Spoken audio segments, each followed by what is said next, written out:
Coucou. Alors aujourd'hui on est dans le petit potager en mandala. On va aller travailler un petit peu dans le jardin forêt que j'ai commencé à mettre en place. Donc toute cette partie là au fond c'est le petit jardin forêt de 75 mètres carrés. Donc la dernière fois on avait planté les arbres fruitiers ensemble. Et là on va faire la petite clôture en bois dont je vous avais parlé dans la vidéo précédente. Donc je vais la faire en palette. Donc vous avez vu que j'ai démonté pas mal de palettes, j'ai fait les découpes pour faire quelque chose d'un petit peu mignon. Et il n'y a plus qu'à installer, je pense avoir démonté pas mal de palettes. Il n'y en aura sûrement pas assez encore, mais je vais déjà voir ce que ça donne avec ce que j'ai démonté. Bon, il m'en reste, hein, j'en ai encore quelques-unes et puis j'en ai d'autres qui vont arriver bientôt en plus. Hop, voilà les petits arbres fruitiers depuis la dernière fois, ils sont bien développés. Là, les feuilles elles sont bien sorties. Là, c'est un petit pêcher. Il est bien sorti, toutes ces feuilles sont bien sorties. Je vous renvoie sur l'autre vidéo si vous voulez revoir les variétés que j'ai plantées. Donc là c'est un abricotier, là-bas on a un poirier aussi qui s'est bien développé. Donc voilà, pour l'instant toutes les feuilles sont bien sorties. Lui j'ai vu qu'il s'est fait un petit peu manger les feuilles par des escargots je pense, mais bon rien de grave, hein. Ça arrive. En tout cas pour le moment ils vont tous très bien. Ils se développent tout doucement. Ça c'est un prunier. Voilà, tous ceux qui sont le long aussi. Donc on va s'occuper de faire la petite clôture cette semaine et on va installer quelques petits fruits et peut-être même quelques légumes racines que je vais installer donc dans le jardin forêt pour faire les différentes strates dont je vous avais parlé dans la dernière vidéo. Je vais aller chercher tout le matériel qu'il me faut pour installer cette clôture et puis c'est parti.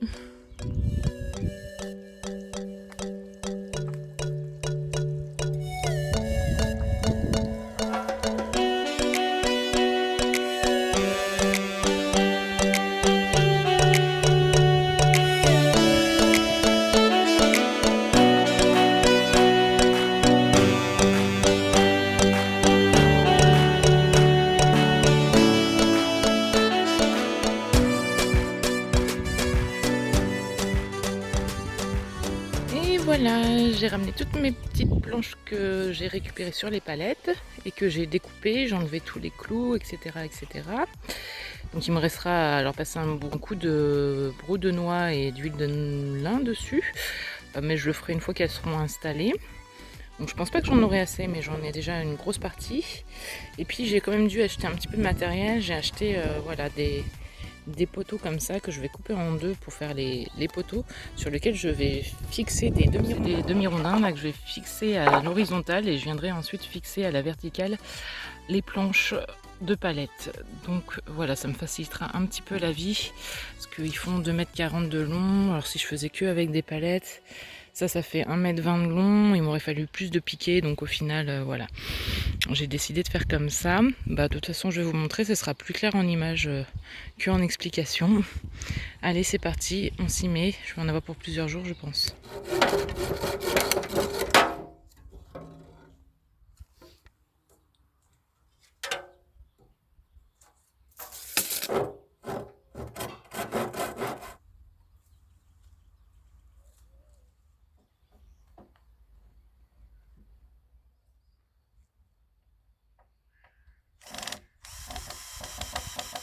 Coucou. Alors aujourd'hui c'est récolte de fleurs d'aubépine. Alors l'aubépine c'est un petit arbuste de la famille des rosacées qui est de la même famille que les poiriers et les pommiers. On peut d'ailleurs greffer les pommiers et les poiriers dessus, qui pousse à l'état sauvage. Vous voyez, il a des petites feuilles découpées comme ça et ça fait des petites fleurs blanches.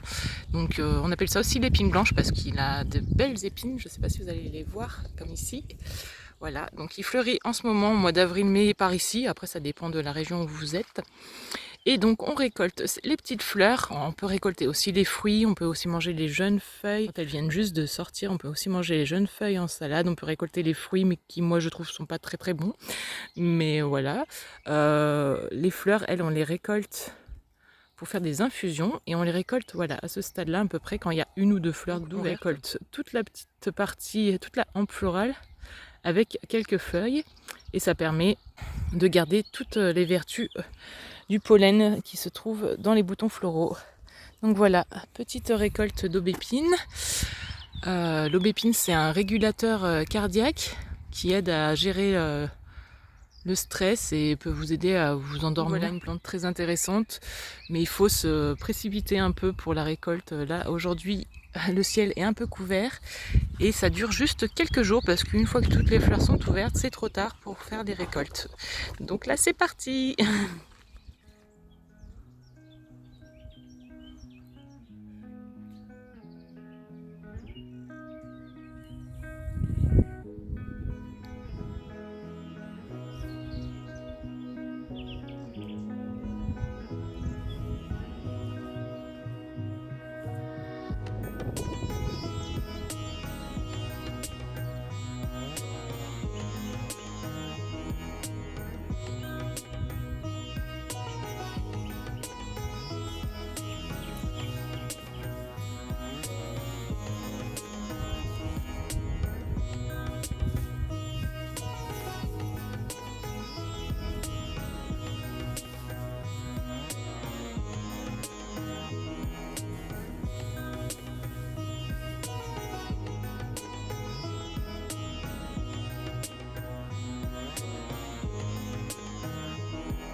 Coucou, ça y est, j'ai fini toute ma clôture. Enfin, depuis, ça fait au moins 15 jours que je suis dessus pour démonter toutes les palettes. Là, pour tout mettre à niveau, vu que mon sol n'est pas droit, j'ai galéré. Enfin bon, bref, je suis contente, c'est terminé. Il me reste plus qu'à faire le petit portillon. Là, je vais faire une petite pause avec ça parce que j'ai plein d'autres choses à faire à côté. En ce moment, vous voyez, là, le potager, ça explose de partout. La végétation, elle pousse.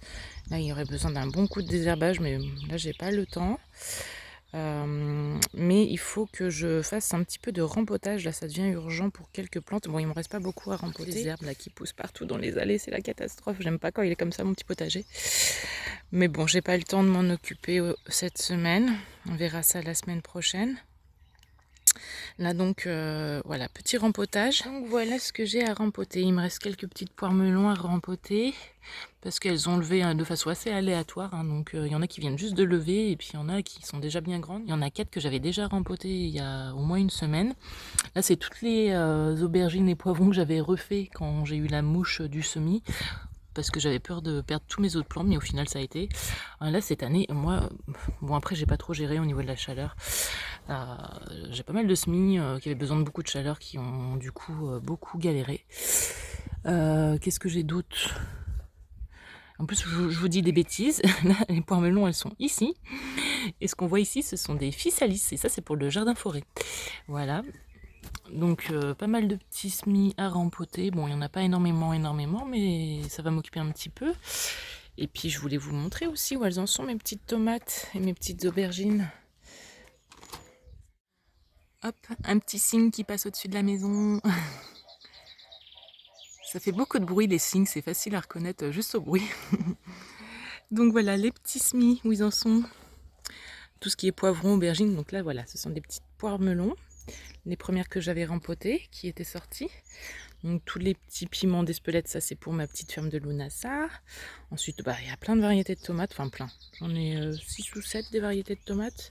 J'en garde que 4, 5 pour moi. Et le reste, ça sera pour faire une petite vente de plants. D'ailleurs, ça y est, je me suis inscrite. Ça sera le 21 mai à Châtellois. 0390 pour ceux qui sont dans le coin, c'est juste à côté de Hérisson. C'est un tout petit hameau qui est très mignon. Et du coup, je vais faire ma petite vente de plants là-bas. J'en ferai qu'une, je n'ai pas énormément de plants. Donc voilà, je vendrai aussi quelques aromatiques. Donc Si vous êtes intéressé, ça fera plaisir de vous rencontrer. Voilà, ils sont plutôt mignons mes petits plants de tomates. Ils sont pas très grands non plus comparés à d'autres je pense, mais ils sont beaux, ils sont forts. Et puis ils ont encore le temps de grandir. C'est vrai que cette année, comparé à l'année dernière, il a fait un peu plus frais, donc ils ont pris peut-être un peu de retard comparé à l'année dernière, mais bon, ils vont rattraper. Hein. Je m'inquiète pas, ils sont plutôt beaux, je trouve.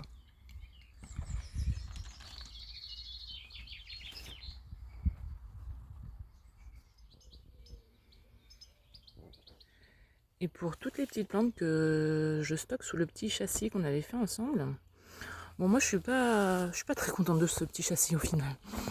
Parce qu'en fait, alors il y a beaucoup d'attaques de limaces, parce que évidemment on est à même le sol. Donc là on a mis un petit tissu pour essayer d'empêcher un peu les limaces de remonter trop du sol. Il y a eu beaucoup d'attaques de limaces et là dernièrement j'ai eu en fait tout ce qui n'a pas poussé, ça a été mangé par une petite souris qui m'a sorti les graines et qui a même attaqué les tiges de certaines plantes. Donc en fait beaucoup de dégâts comparé à dans la serre où tout est en hauteur et il y a moins d'attaques de limaces et puis j'ai pas de problème de souris dans la serre. Mais le problème de la serre c'est que cette année elle est plutôt ouverte en cas de vent, donc voilà, je suis un peu embêtée pour mes plants cette année, mais on va résoudre le problème de la serre le plus rapidement possible.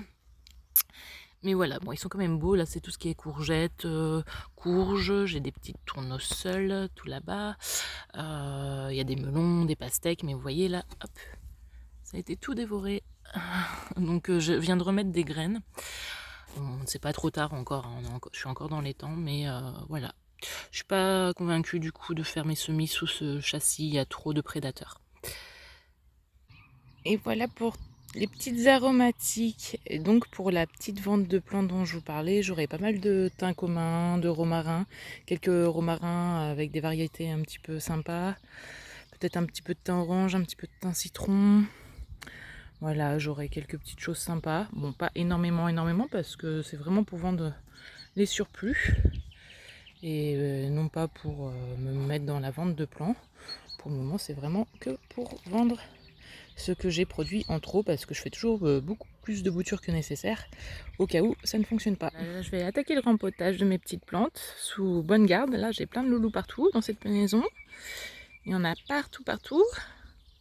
Un gros sultan ici, un petit oak ici, un buddy ici, un floki là et un gros Oscar ici. Il est content mon gros Oscar? T'es bien là à l'ombre? Oh bah oui, ça c'est du chien malheureux. Hein. Oh c'est dur la vie. Hein. Bon oui. Avec son pote Oak, c'est les copains de... C'est les deux vieux ronchons de la famille et Floki le jaloux. Bon allez.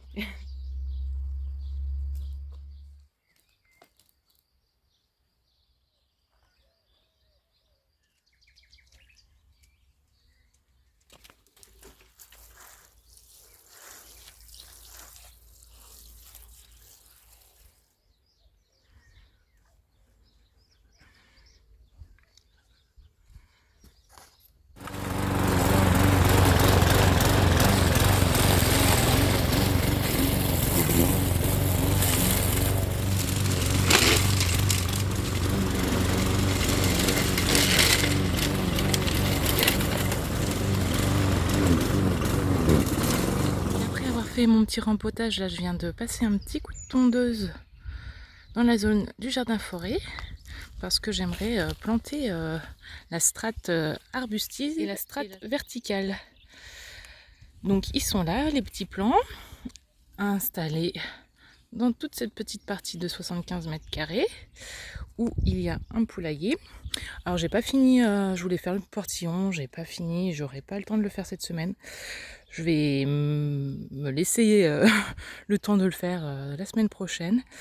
Et il faudra aussi que je passe un coup d'huile de lin et de brou de noix sur toute la longueur. Mais ça a pris un temps monstrueux de faire cette clôture en palette. Donc c'est pas grave si j'ai pas eu le temps de tout faire. J'essaye de relativiser. J'aurais aimé vous montrer tout terminé cette semaine. Mais c'est juste pas possible. Là j'ai remis une petite arche que j'avais. Bon c'est vraiment de la mauvaise qualité. J'ai acheté il y a 3 ou 4 ans. C'est une petite arche à 10 €, voilà, qu'on trouve dans les magasins discount. Mais bon, elle tient toujours. Je suis assez étonnée d'ailleurs. Hein. J'aimerais bien en avoir une belle en fer forgé, fait par un artisan, mais pour le moment, c'est pas dans mes moyens. Donc voilà, je vais planter cette petite strate arbustive et la strate verticale. Pour la strate herbacée et la strate de la rhizosphère, on verra ça la semaine prochaine. Je reviens sur ma petite clôture en palette. Au début, je voulais aussi faire une petite clôture ici pour faire une séparation avec le poulailler. Mais je vais vous expliquer pourquoi j'hésite à en faire une finalement. Donc à la base, je voulais faire une petite séparation au milieu du jardin forêt pour avoir deux espaces distincts. Parce que juste derrière moi, là, il y a le petit poulailler et je voulais accueillir des poules. Donc dans un jardin forêt, je voulais y intégrer aussi une strate herbacée, donc avec certains légumes ou certaines plantes qui seraient accessibles pour les poules. Et donc je voulais faire une séparation pour qu'elles aient un endroit où elles puissent gratter tout le long de l'année et une partie dans laquelle elles auraient eu accès que en automne pendant que la strate herbacée est en repos.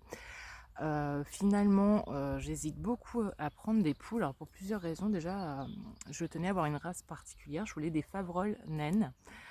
C'est des petites poules sympas qui sont plutôt calmes. Elles ont des plumes aux pattes et tout ça, ce qui font qu'elles grattent un petit peu moins que certaines autres poules. Elles sont un peu pataudes. Donc c'est pour ça que je voulais cette race-là. Elles pondent pas mal d'œufs. Et puis c'était des naines tout simplement parce que moi je mange très peu d'œufs, donc j'en ai pas besoin d'en avoir énormément. Mais j'hésite de plus en plus à prendre des canards coureurs indiens à la place. Sûrement de quelle race je veux parler. C'est des canards qui se tiennent tout droit comme ça. J'hésite à en prendre à la place de prendre des poules parce qu'au final ils pondent autant que des poules, voire même plus que certaines races de poules. Et ils ont l'avantage de ne pas gratter avec leurs pattes et d'être soi-disant carnivores et de ne pas trop toucher à la strate herbacée, aux herbes, aux fruits. Donc ça c'est à voir sur le long terme, mais ils auront quand même un impact moins négatif qu'une poule qui va gratter, qui va beaucoup gratter autour des arbres, etc. Même si ça peut avoir son utilité pour lutter contre certaines vermines. En tout cas, j'hésite. Pourquoi j'hésite? Pour une seule et unique raison qui peut être un peu superficielle, c'est juste que moi j'ai plus d'affinité avec les poules qu'avec les canards. J'ai un peu. Voilà, j'ai grandi dans une ferme, je connais très bien l'un et l'autre, surtout dans la ferme de mes parents, on élevait des volailles, donc on élevait des canards et des poules et toutes sortes d'autres animaux de basse-cour. Et je suis moins fan des canards. Pour une raison principale, déjà, je trouve que c'est un animal qui est plus sale que la poule. Déjà parce que dès qu'il a accès à de l'eau, il barbote, etc. Donc ça fait de la boue. Et ensuite, les fientes de canard sont plutôt liquides et molles, bref. Et alors que celles des poules sont sèches. Donc c'est moins salissant, je trouve, une poule qu'un canard. Voilà pourquoi j'hésite, tout simplement. Par un peu manque d'affinité, même si les canards peuvent être super sympas. Hein. Mais parce que pour moi, les animaux que je vais prendre ici, que ce soit des poules ou des canards, ce sera à la fois des animaux de compagnie et aussi pour avoir quelques œufs, mais ce sera avant tout des animaux de compagnie en fait. Moi, je suis pas dans une... voilà, je mange pas de viande, donc voilà, je vais pas les reproduire. Et je mange très peu d'œufs, donc j'ai pas besoin d'avoir une grosse production, c'est juste que j'aime avoir des animaux et j'aimerais avoir des volailles parce que j'ai grandi au milieu des volailles et que ça me manque un petit peu. Ah, il y a un truc qui me pique. Pourquoi tu me piques? C'est pas gentil ça. C'est une bête bizarre. Bon bref. Donc là je vais planter la strate arbustive et la strate verticale. Et puis ben voilà, dites-moi vous si vous avez une préférence entre les poules et les canards. Qu'est-ce que vous mettriez? Moi je pense que le plus logique c'est les canards. Mais j'hésite quand même, donc je sais pas, on verra. De toute façon, je suis pas pressée, je préfère prendre le temps et d'être sûre de ma décision. Pour moi, adopter un animal, même si c'est un animal de basse-cour, c'est une décision qu'il faut vraiment réfléchir. Et du coup, je vais pas m'engager comme ça envers un animal à la légère. Donc je vais prendre le temps de la réflexion et on verra si je les prends cette année ou plus tard. Voilà, donc là, je vais attaquer mes petites plantations. C'est parti!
Voilà, les petites plantations de la strate arbustive et de la strate verticale sont terminées.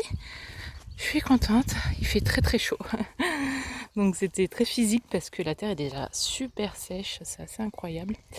Donc je vais vous faire un petit tour comme la dernière fois. Je vous refais pas le tour des arbres mais juste des petits arbustes que j'ai plantés pour commencer. Donc là ici on a un myrtillier Reka et ici un myrtillier Elisabeth. Ce sont des myrtillers qui n'ont pas besoin de terre de bruyère en théorie, alors on va voir ce que ça va donner. Il faut juste mettre un petit peu de tourbe au fond du trou.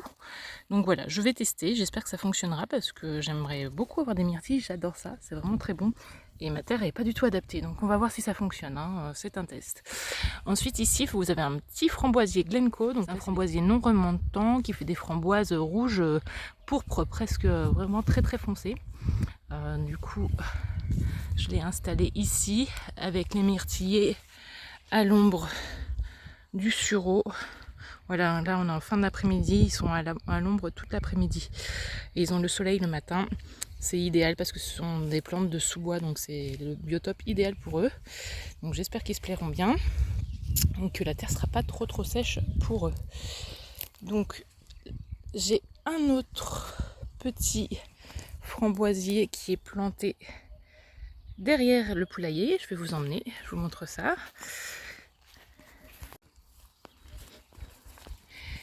Donc voilà, il se cache ici, dans ce petit coin. C'est un petit coin un peu perdu, donc où la terre reste un petit peu plus fraîche, vu qu'elle est à l'ombre toute la journée en fait. Ils peuvent avoir, voilà, les tiges en hauteur sont un peu au soleil, mais ici ça reste à l'ombre toute la journée, vu qu'il y a une clôture ici, il y a le poulailler là. Et donc c'est pareil, mi-ombre pour les framboisiers, c'est plutôt pas mal. Donc là c'est un Appengol, donc c'est un framboisier sans épines qui fait des framboises jaunes. C'est un framboisier remontant, il devrait faire des framboises de mi-août jusqu'au gelé, donc ça c'est cool. J'ai un remontant et un non remontant, je suis assez contente pour ça. J'ai hâte de manger des framboises aussi, j'espère qu'il se plaira ici aussi. Juste derrière, ici j'ai planté un kiwi solissimo, donc c'est un kiwi auto-fertile. Je vais le faire grimper tout le long de la clôture là, que vous voyez ici. Et j'espère qu'il pourra aller très en longueur jusqu'au bout en fait, tout le long comme ça. Hop. Je vais vous reprendre ce côté, donc le kiwi il est de l'autre côté du petit poulailler et je voudrais le faire courir tout le long comme ça pour faire un petit brise-vue. Et puis ça serait plutôt sympa, hein, un petit brise-vue comestible. Donc voilà, et vous avez peut-être aperçu, je vais vous la montrer de plus près, cette petite liane là qui monte. C'est du houblon. Alors ça j'avais planté l'année dernière et dans l'idée c'était de le faire courir sur le poulailler parce qu'il n'est pas très esthétique sur les côtés. Et je voulais faire un peu d'ombre aussi pour si j'avais des poules, parce que les poules aiment bien être à l'abri de la végétation. Donc je vais faire courir cette liane de houblon. Donc je vais faire courir cette liane de houblon tout le long du poulailler. Donc là c'est pour la strate verticale. Donc un kiwi, un petit houblon où je pourrais récolter les cônes pour faire soit des infusions, soit de la bonne bière maison. Ensuite ici, donc là on a un petit brugnon, je vous l'avais présenté la dernière fois, je ne refais pas les arbres. Ici pour la strate verticale, j'ai planté une vigne. Donc vous savez que j'adore le raisin, hein. J'en ai déjà planté 4 vignes sur le terrain. D'ailleurs il faut que j'aille vérifier où elles en sont parce que je ne sais pas du tout. Donc c'était des vignes de chez Viticabrol, des vignes dites interdites. Et dont une autre vigne que j'avais déjà depuis un peu plus longtemps. Mais ça on fera un tour du potager bientôt. Mais pour le moment voilà, donc cette petite vigne c'est une Robusta. Alors j'ai essayé de vous mettre le nom parce que c'est Tonia. Voilà, Robusta Rebe, je sais plus comment Tonia, je vous noterai le nom, ça sera plus simple.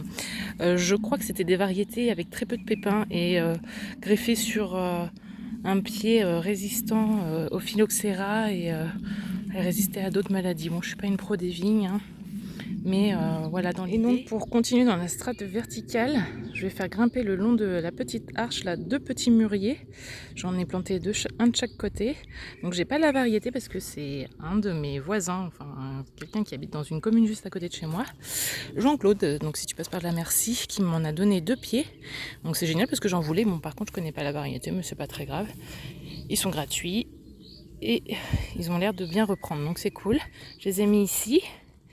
Et pour finir, encore avec la strate verticale, j'ai installé une autre petite vigne, donc de la même famille Robusta Gerebe, je crois que c'est ça, Catarina. Donc voilà, sans pépins, une variété sans pépins je crois, de mémoire. Et donc c'est pareil, je vais les faire, je ne vous l'ai pas précisé, les vignes, je vais les faire grimper en fait le long des clôtures. Voilà, tout le long comme ça. Elles prendront un peu moins d'espace. Je ne les fais pas grimper sur les arbres comme certains font. Parce que moi, mes arbres, je vais beaucoup les tailler. Je ne veux pas les garder très très haut. Ici, ce ne sera pas un jardin-forêt un peu libre et sauvage. Il sera très dompté. Je vais faire des tailles sévères, vu que je vais faire des palmettes avec les arbres que j'ai plantés le long du mur. Et ceux qui sont dans le centre, je vais les tenir à 2,50 m, 3 mètres de haut maximum. Il y aura beaucoup de taille du coup. Parce que je veux optimiser ce petit terrain de 75 mètres carrés. Ah, je vous ai pas montré aussi dans la strate arbustive. C'est des choses que j'avais déjà plantées l'année dernière. Ça vient de boutures que j'avais faites. Ce sont des groseilliers. Non, oui, ce sont des groseilliers, c'est ça. Ce sont des groseilliers babettes que j'avais mis. Alors, il y en a un peu partout. Il y en a un ici. J'en avais planté régulièrement. Tout le long, il y a voilà, encore un ici, petit groseillier babette, et j'avais aussi mis quelques groseilliers à maquereau. Alors est-ce que j'en vois? Je ne sais plus. Hop. Ça c'est un groseillier à maquereau, il doit en avoir d'autres ailleurs, mais ils sont un peu dans les hautes herbes. Mais là le long, je laisse un petit peu les hautes herbes, ça permet de garder un peu la fraîcheur. Parce que là ça y est, on a des journées qui commencent à être bien chaudes, je trouve. Donc ces petits arbustes, ils aiment bien avoir un petit peu de fraîcheur, un petit peu d'ombre la journée. Donc je leur laisse les grandes herbes, ça les protège. Donc ils ne se développent pas assez. J'espère que vous aurez passé un bon moment avec moi dans cette petite vidéo, que ça vous aura plu. Je vais m'arrêter là pour cette semaine. Il y a encore pas mal de travail à faire dans le petit jardin forêt. Mais bon, en ce moment, les journées sont bien intenses. C'est le printemps, ça y est, il y a des fleurs partout. Le lilas est en fleurs, les aubépines.